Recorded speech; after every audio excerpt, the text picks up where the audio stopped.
everyone, and welcome to the special interview we have today. I'm J.R. Cook, and this is Blizz Planet, and today we are joined by World of Warcraft's game director, Tom Chilton.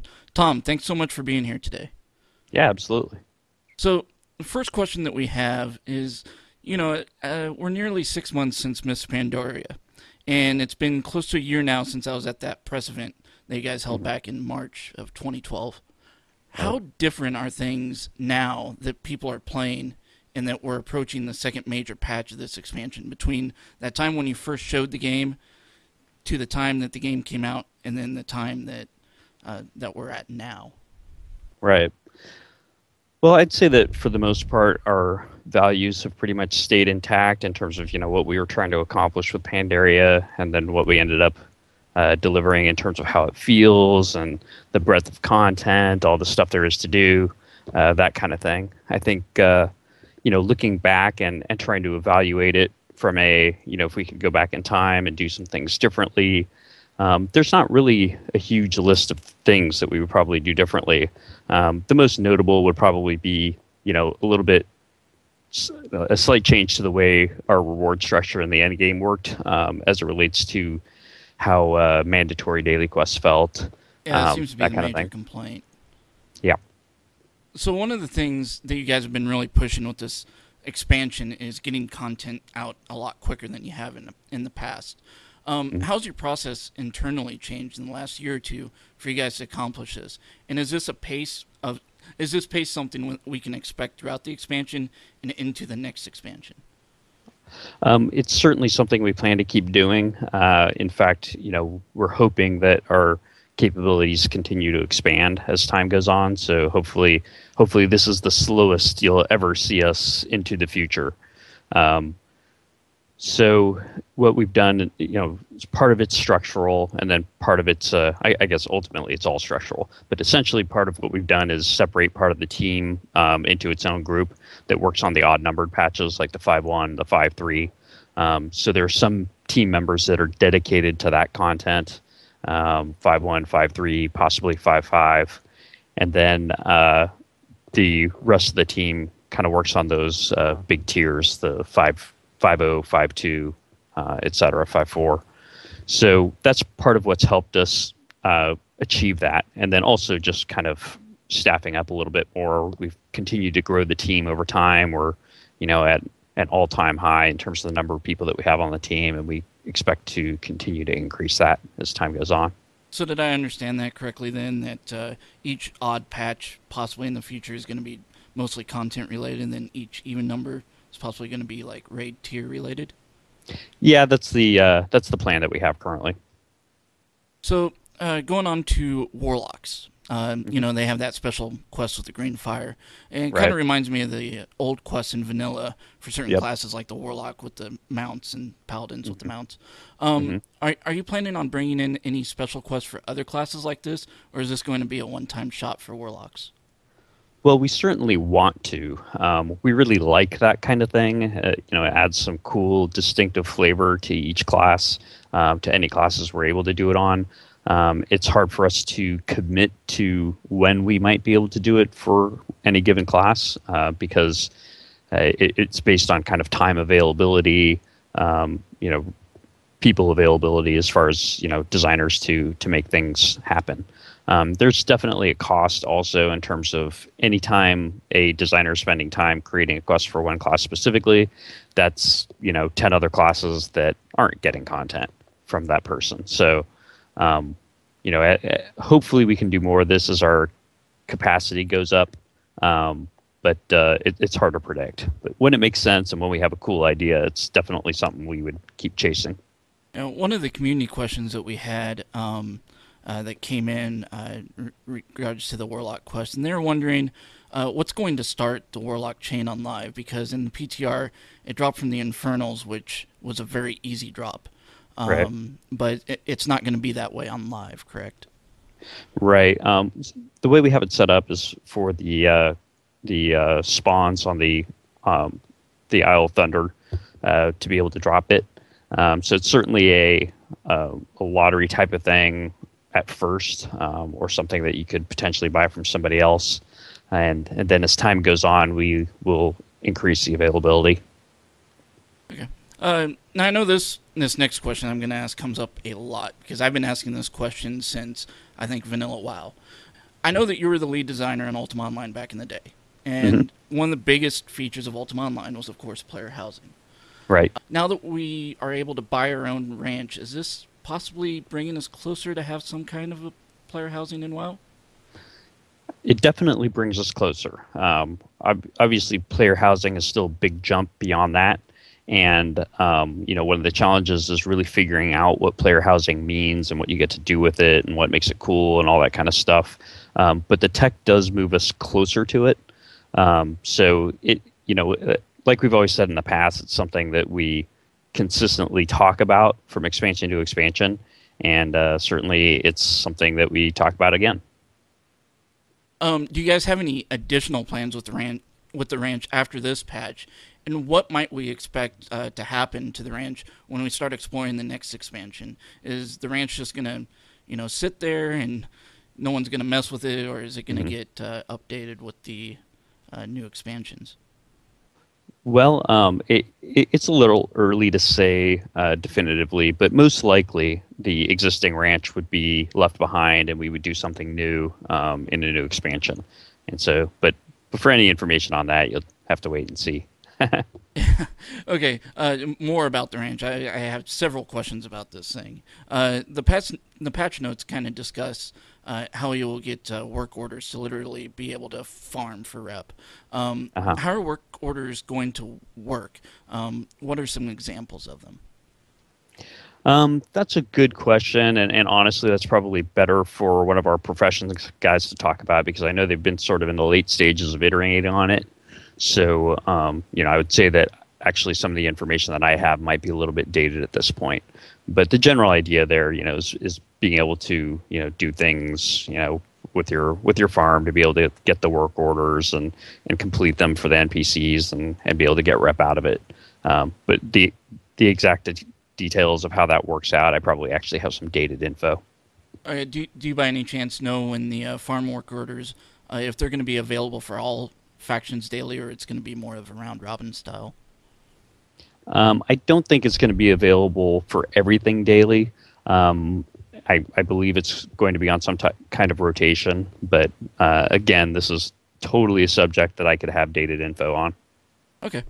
So I see that the personal loot in Raid Finder is being increased for successful bonus rolls in patch 5.0 content. Are there any plans in 5.2 to make it so that you might be able to get something more interesting than gold on your bonus rolls? Definitely. We're also looking at being able to give you Valor for that, and then also increasing the amount of gold. Right. I think that there's some point at which the gold becomes interesting to at least more people. Some people out there have so much gold that maybe it's never interesting. But that, along with Valor, I think has a lot of potential to make it feel better. And is this going to go across all raid tiers or just 5.2? All raid tiers. Particularly in 5.2, the adjustments to the older stuff are going to be pretty modest at first. But kind of the bonus roll system in general is something that we want to make feel really cool and rewarding. So even if you get the booby prize, that still feels pretty cool. One of the things that we've also talked about is the potential to get some of that old goodie bag kind of stuff, like some of those older mounts that you used to be able to get by, let's say, running Stratholme over and over for the Baron mount, that kind of thing. Sort of a grab bag of stuff that we've used from time to time in the Dungeon Finder to incentivize tanks and all that. Will the Isle of Thunder be kind of similar to the Gates of AQ in terms of if a realm hasn't unlocked it for a certain amount of time, will eventually get unlocked in that, in a certain time frame? It's not going well. Okay, there will be a point at which it becomes very easy for it to unlock to where it's almost inevitable that it unlock, but not literally on a preset time schedule. It certainly, it would still take some player activity to be able to unlock it, but not, eventually it gets to a point where that's very trivial. So now that the game has been out for about 6 months, how challenge mode's been doing? Are they working the way that you guys have hoped they would? Are there more plans to do more things with challenge modes? Well, I would definitely say that they're working the way we planned them to, and I actually think they're extremely cool content. I've had the opportunity to do them myself. I'm still working on getting all my golds, but been able to do some of them and get some gold medals so far, some silvers and all that kind of good stuff. So it's certainly, we're confident that it's fun content. We don't really expect that it's the kind of thing that most players will do, so we're not expecting to see the huge volumes of players doing them, just because of the tuning involved and then how kind of soft the rewards are in terms of its touchy feely stuff like neat looking armor, mount, title, that kind of thing. So I'm really kind of happy with how that feature has worked out and plan to keep doing that in the future. Or at least as it currently stands, but no real significant changes for it in mind, at least not until a lot more players feel like they've already been there and done that, which I think will still be quite a while. Okay, I was wondering if you could elaborate a bit more on the fabled treasure vaults of the First Emperor. I was wondering if you can explain how that works for those who may not be familiar with it, and because it seems like a Sure. really interesting content since it's that kind of single player challenge, get the Yeah, most gold definitely. thing. Yep. So as players do their 5.2 island content, they're going to come across essentially keys that will allow them into the treasure vault of the Mogu Emperor. And that's a single player scenario that kind of kicks off with you talking to the Pandaren, and they get you into the actual vault, and you have a timer.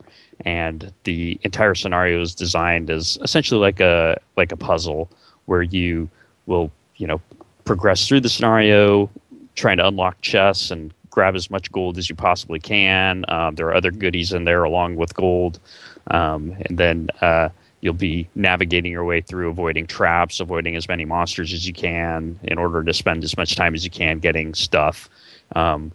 If you get all the way into the final room, then that's where a lot of extra bonus goodies are that you can try to scoop up. So it's a interesting time challenge that players will have the opportunity to do every so often, and we really kind of expect that most players that participate in the island content will get to do them fairly regularly. So meaning kind of like on a weekly sort of basis, not like every few minutes or something like that. So 10-man raids kind of seem to be the de facto raid group these days, and you guys are bringing in these Thunderforged weapons, and you're making them drop in normal and heroic modes from both 10 and 25 man, but you're increasing it for 25 mans. Right. This seems like kind of an incentive to get people to do more 25 mans. Are you planning on doing more in the future to try to entice players and guilds to do more 25 man raids over 10 man raids, or are you pretty happy with how things are kind of at? Well, I mean, I can't say that we're happy where things are at yet, because we haven't really gotten to see the Thunderforge stuff in action. So we'll see how that shakes out first before we make decisions. I would say it's less about the Thunderforge items are less about trying to get existing 10-man groups to switch over to being 25. It's almost more about getting the existing 25-man groups to feel better about the fact that they carry a higher organizational burden. So we're not really interested in really trying to shift the population from 10 to 25. It's really more about making sure it feels satisfactory when you are a 25-person raider. Ghostcrawler hinted at an unannounced feature in this expansion as really going to change how WoW's been played, much like the LFR feature. Can we get a hint on what that might be, what it might pertain to, or when we might see it? Well, we would probably see it in the 5.4 neighborhood if we are able to get it done in time. As far as hints, a lot of players in the past have suggested that they be able to do older content. So, kind of goes something along those lines. I think my prediction might have been right then. So we'll see how that plays out. Right on. Okay, so the final question that I have. Out of all the things being introduced in patch 5.2, what is your favorite thing being brought in, and what are you most excited for players to experience in this patch? That's really tough because it's the whole package that I think makes it such an awesome patch.